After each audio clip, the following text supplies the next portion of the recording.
हमारे साथ तमजीद अहमद खान भी जुड़े हुए हैं, कांग्रेस प्रवक्ता है।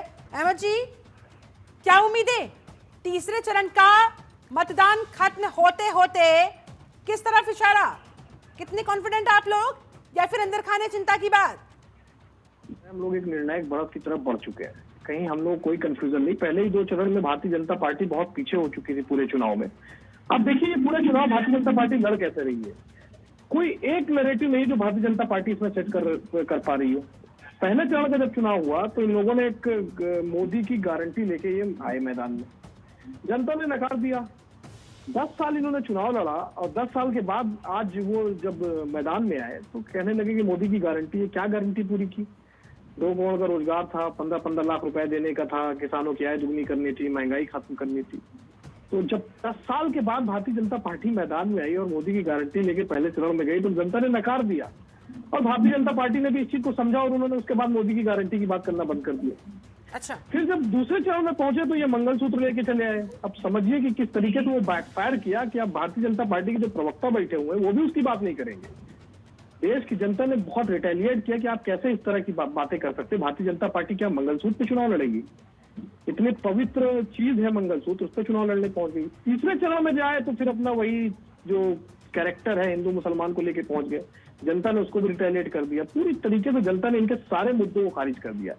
3 चरण का चुनाव हो चुका है लेकिन अभी तक कोई भी मुद्दा इनका सेट नहीं हो पाया है। अभी प्रधानमंत्री जी के बाद भाषण सुन रहा था, आप कह रहे थे, प्रधानमंत्री जी कह रहे थे कि कांग्रेस कह रही 400 सीट ले आएंगे तो संविधान खत्म कर देंगे। कांग्रेस नहीं कह रही है, ये आपके नेता कह रहे हैं, हेगड़े कह रहे हैं, लल्लू सिंह कह रहे हैं कि 400 सीटें दीजिए, हम इस संविधान को खत्म कर देंगे। और शंका तब ज्यादा बढ़ती है जब आप उन पर कोई कार्रवाई नहीं करते। अहमद साहब, आप लोग बार बार एक बात रिपीट करते रहे कि देखिए पहले और दूसरे चरण के मतदान के बाद बीजेपी डर गई है, बौखला गई है, प्रधानमंत्री डर गए हैं और इसीलिए पाकिस्तान और आतंकवाद पर आ गए हैं, धन की राजनीति करने पर आ गए हैं। लेकिन लालू प्रसाद यादव क्या कर रहे हैं?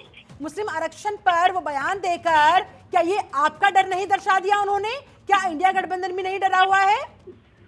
नहीं, कोई डर नहीं है, कोई डर नहीं। देखिए जो भी आरक्षण की व्यवस्था है संविधान में, कांग्रेस पार्टी की उसी हिसाब से चलेगी। तो धर्म के आधार पर तो आरक्षण की कोई व्यवस्था नहीं है संविधान में। तो क्या आपका दल, आपका गठबंधन भी बदलाव करेगा संविधान में आकर? मीडिया की यही तो प्रॉब्लम है कि भाजपा की बुराई सुनी नहीं पाती है। भाजपा की बुराई की बात नहीं है, मैं आपके आप सुनिए, बात के पीछे का तर्क जानना चाह रही हूँ। मैं तर्क दे रहा हूँ ना आपको। जब कांग्रेस पार्टी ये कह रही है कि संविधान में धर्म का आरक्षण का कोई लेना देना नहीं, तो कहाँ से इसमें बात आ गई धार्मिक आरक्षण की? तो वो कैसे दे देंगे?